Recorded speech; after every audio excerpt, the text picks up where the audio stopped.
नमस्ते। अजय कुमार झा हूँ मैं, आपके साथ इंडिया पॉलिटिक्स चैनल पर इंडिया पॉलिटिक्स 2। आज का मेरा विषय बहुत ही इम्पोर्टेंट है। अगर आप आगे बढ़ गए तो कुछ चीज़ों से महरूम रह जाएंगे। भारत के चुनाव के कंटेक्स्ट की बात मैं कह रहा हूँ। अभी 2 फेजेस के इलेक्शन हमारे देश में हो चुके हैं, 5 फेजेस के चुनाव अभी होने बाकी हैं। और इस बीच में स्थिति ये हुई है, वोटर टर्नआउट का जो हिसाब किताब अभी दिख रहा है उससे ऐसा लग रहा है कि दोनों खेमे परेशान हैं, काफ़ी बवेला मचा हुआ है। ये तो एक बात है, लेकिन ऊपरी चेहरा जो है लोगों का, वो अपने अपना पीठ ठोकने में दोनों खेमा लगा हुआ है। लोग कह रहे हैं कि वोटर टर्नआउट गिरा तो सच पूछिए तो हम ही जीत रहे हैं ना। ये एनडीए भी मान रही है और ये आईएनडीआई भी मान रही है। ऊपर से अंदर खाने दोनों परेशान हैं।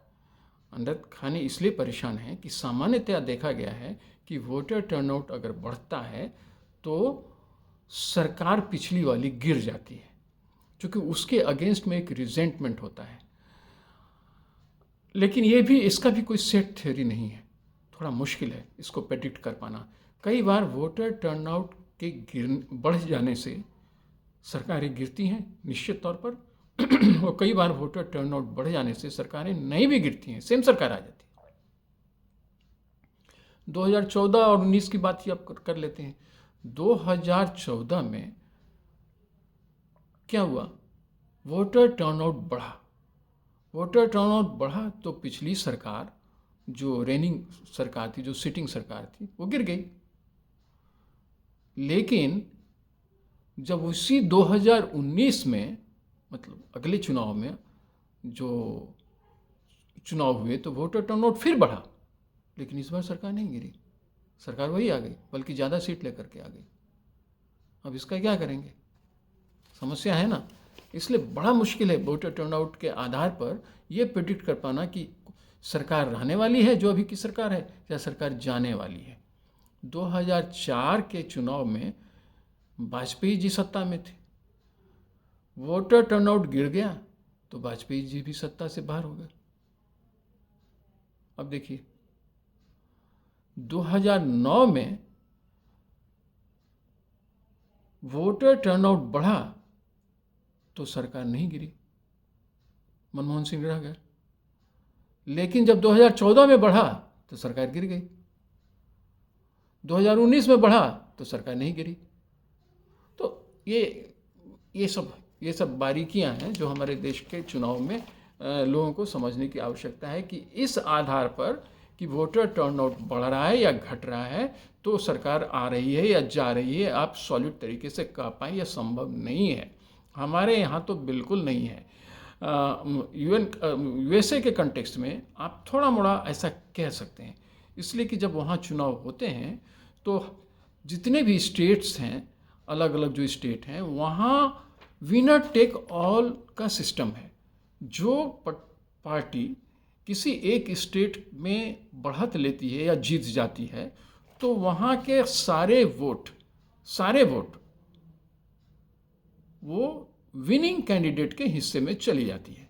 ऑब्वियसली उस स्टेट का जितना भी वोट है वो काउंट हो जाएगा विनर के खाते में, लूज़र के खाते में 0, मतलब लूज़र या जो पीछे पड़ गया। तो वहाँ कुछ पैटर्न को समझा जा सकता है। अगर कुछ स्टेट्स को आप देखेंगे, उसका स्टडी जब अगर आप करने की कोशिश करेंगे तो कुछ इस पैटर्न को समझा जा सकता है। अपने यहाँ संभव नहीं है, विनर टेक ऑल का सिस्टम तो है ही नहीं, फर्स्ट पास द पोस्ट है। तो फर्स्ट पास द पोस्ट का मतलब कि जिसको सबसे ज़्यादा मत मिले, वोट मिले, वो विनर हो गया। अब बाकी वो स्टेट वाइज तो डिसाइड होता नहीं कि एक स्टेट में अगर ऐसा कुछ हो गया तो सारा का सारा वोट उसी पार्टी को, ऐसा नहीं, यहाँ तो कैंडिडेट वाइज होता है। तो ये सब चीज़ें हैं। इसके और भी वजह है। अगर फेडरल सिस्टम को देखने की अगर हम कोशिश करेंगे तो जब उस पर बात करेंगे तो उस पर भी करेंगे, लेकिन अभी जो हमारे लिए इम्पॉर्टेंट मुद्दा ये है कि फर्स्ट और सेकेंड फेज़ में हमारे यहाँ जो वोटर टर्नआउट गिरा है उसको लेकर के बवेला मचा हुआ है। अंदर खाने दोनों खेमा परेशान है, लेकिन ऊपरी पोस्चरिंग यह हो रहा है कि हम जीत रहे हैं। अच्छा है, जरूरी भी है, यही होना भी चाहिए। तो मुझे लगता है कि अभी जैसे कि फर्स्ट फेज़ में 19 अप्रैल को एक हुआ और एक 26 अप्रैल को जो हुआ, अब उसमें जो वोटर टर्नआउट शुरुआत में देखा गया, देखिए इसमें एक अलग पॉलिटिक्स फिर इधर हो गई। वो ये कि वोटर टर्नआउट का जो परसेंटेज अभी दिखलाया गया और बताया गया था इलेक्शन कमीशन के द्वारा, वो उसको रिवाइज भी कर दिया गया। लेकिन जब रिवीजन हुआ नहीं था 2 दिन पहले तक आप मान करके चलिए, तो उसमें क्या स्थिति बनी थी, करीब करीब वोटर टर्नआउट फर्स्ट फेज में बाय एंड लार्ज आप कह सकते हैं ब्रॉडली स्पीकिंग कि 64% टर्नआउट माना नहीं गया, वो वही दिखलाया भी गया। और 64.49 उसमें 63.89 और दूसरे जो 26 अप्रैल को जो चुनाव हुआ उसमें 68.49। हालांकि अब यह रिवाइज्ड हो गया है, और जो रिवाइज्ड हुआ है वो थोड़ा और इसको ऊपर ही ले जा रहा है। करीब करीब आप कह सकते हैं कि अगर ओवरऑल आप कॉन्टेक्स्ट को देखें तो फर्स्ट फेज़ को माना गया कि 64.14 और सेकेंड फेज़ में 66.7। ठीक है, एक लेवल पर आ गया। हालांकि इसको लेकर भी एक अलग बवेला मचेगा और मचना भी शुरू हो गया है कि भाई ये क्या बात हुई कि आप स्टैटिस्टिकल डेटा जो देते हैं उसमें कैलकुलेशन कैसे गलत हो गया। लेकिन हो सकता है, हमारे यहाँ हजारों बूथ्स होते हैं, एक छोर से दूसरे छोर तक जो लोग उसमें लगे होते हैं, इलेक्शन कमीशन के लाख प्रयास करने के बावजूद भी जो ट्रेनिंग दी जाती है उसमें ऐसे गलतियां लोकल स्तर पर हो जाती हैं कि उसमें कुछ स्टैटिस्टिकल एरर रह सकते हैं और हो जाते हैं। उसे रिवाइज किया जा सकता है। इसको बहुत तुल देने की आवश्यकता मुझे दिखती नहीं है। लेकिन फिर भी यह बात भी तय है कि ये पिछले चुनाव की तुलना में वोटर टर्नआउट गिरा है। और अगर यह माना जाए कि वोटर टर्नआउट अगर पिछली बार की तुलना में इस बार गिरा तो सरकार जा रही है, यह किसी भी मायने से बिल्कुल आश्वस्त तरीके से नहीं कहा जा सकता है। कई बातें होती हैं जिसकी वजह से वोटर टर्नआउट गिरने के बाद भी सरकार बनी रह जाती है। अभी आपको मैंने एग्जाम्पल दिया। तो वैसी स्थिति में यह कहना कि एनडीए सरकार गिर जाएगी और अभी जबकि 5 फेज़ और बाकी हैं, यह प्रेडिक्शन नहीं किया जा सकता है।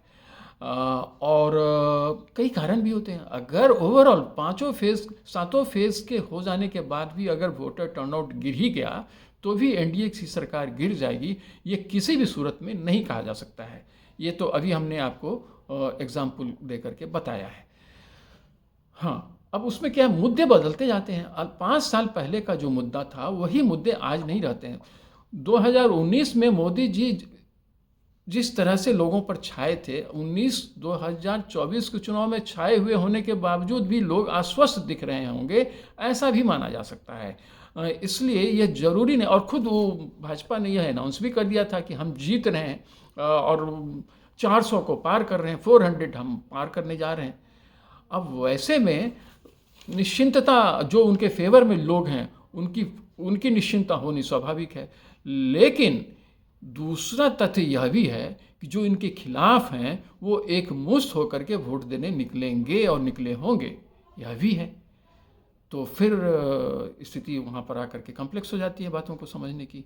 तो वोटर टर्नआउट अगर गिरा है तो किन जगहों पर किस तरह से गोलबंदी हुई है और किधर वोट ज़्यादा गिरा है, ये सब चीज़ें भी बड़ा मायने रखती हैं समझने का। और इसे समझना थोड़ा कठिन है, लेकिन थोड़ा समझा जा सकता है। इतना भी कठिन नहीं है कि इसे समझा नहीं जाए। थोड़ा इसको थोड़ा एक राउंड फिगर में आप समझने की कोशिश कर सकते हैं। जिस पर्टिकुलर एरिया में जिस कम्युनिटी या जो भी लोग हैं, अगर वो मोदी जी के खिलाफ हैं तो निश्चित तौर पर वो मोदी जी के खिलाफ वोट देने जाएंगे, ये माना जा सकता है। होगा ऐसा बिल्कुल नहीं है, क्योंकि ये ह्यूमन साइंस है, ये एब्स्ट्रैक्ट साइंस तो है नहीं। तो यही समस्याएं हैं। और अगर मोदी जी के समर्थक हैं तो वो निकलेंगे ही, यह भी जरूरी नहीं है। काल, परिस्थिति, समय, स्थान यह सब निर्धारित करता है कि वोट देने कितने लोग जाएंगे और कितने नहीं जाएंगे और किन कारणों से जाएंगे। यह सब बातें हैं। और हमारे यहाँ तो बहुत कॉम्प्लेक्स चीज़ें होती हैं। हमारे यहाँ क्या, पूरे हर डेमोक्रेसी में ऐसा ही हो रहा है। भारत को अगर कुछ लोगों ने अपना कसम ही खा रखा है तो उसकी कुछ नहीं किया जा सकता, वो कहेंगे ही। अगर हमारे यहाँ विदेशी ताकतें, विदेशी सरकारें या विदेश की एजेंसियां आकर के इंटरवीन करती हैं तो वो कर सकती हैं, लेकिन अगर उनके राज्य में, उनके देश में अगर विदेशी शक्तियां जाती हैं तो वो इंटरवेंशन माना जाता है। अभी आप लोगों ने देखा ही होगा कि यूएसए में, कनाडा में क्या हो रहा है, और जब इंडिया में कुछ होता है तो सारा वेस्टर्न मीडिया का जो एक लॉबी है वो इसके खिलाफ खड़ा ही हो जाता है। सारों की बात, सभी सभी की बात मैं नहीं कर रहा। तो ये सब तो चलता रहता है, वो अपने तरीके से चलेगा। लेकिन आज जिस कंटेक्स्ट में मैं बात कर रहा था वो यह कि हमारे यहाँ 2 फेजेस के इलेक्शन हुए हैं। वोटर टर्नआउट पिछली बार की तुलना में गिरा है, लेकिन 5 फेजेस बाकी हैं। एनडीए जीत सकती है और एनडीए हार भी सकती है, इससे भी हम इनकार नहीं कर सकते हैं। क्योंकि लेकिन हारने की संभावना मुझे कम इसलिए दिख रही है कि जो मेजर स्टेट्स है जहां कि मोदी जी की सरकार या एनडीए को बढ़त पिछली बार मिली थी, वो स्टेट्स अभी भी बाकी हैं। और यह तो अभी और छोर पर और थोड़ा थोड़ा उन क्षेत्रों में भी, अब जैसे बिहार, यूपी, इन सब जगहों में इलेक्शंस हुए हैं, 5 सीट 4 सीट इस तरह से इलेक्शंस हुए हैं। लेकिन जो मेजर चंक है वह बाकी है, जहां से वो सरकार जीती, यह सरकार जीत का एक लंबी छलांग लगा करके वहाँ काफ़ी सीट्स ये जीत करके पिछली बार भी आई है। गुजरात बाकी है, महाराष्ट्र बाकी है, यूपी बाकी है, बंगाल बाकी है। मतलब जहाँ मेजर छोटे छोटे नंबर्स में तो इन राज्यों में भी हुए हैं, ये बात भी है। सौदर्न साइड में, अगर देश के सौदर्न साइड में, मैं साउथ इंडिया कभी नहीं कहता, ये कहना भी नहीं चाहिए, ये गलत बात है, मैं इसका विरोध करता हूँ, इसलिए मैं उसे सदर्न साइड कहता हूँ। क्या कभी लोगों ने सुना है साउथ अमेरिका कहते हुए, साउथ इंग्लैंड कहते हुए, साउथ चाइना कहते हुए, साउथ रशिया कहते हुए? लेकिन अपने यहाँ यह भी चलता है। तो अपना डेमोक्रेसी तो बहुत ही लिबरल है, वो सब चलता रहता है। तो फिर बात थोड़ी दूसरी दिशा में जा रही है।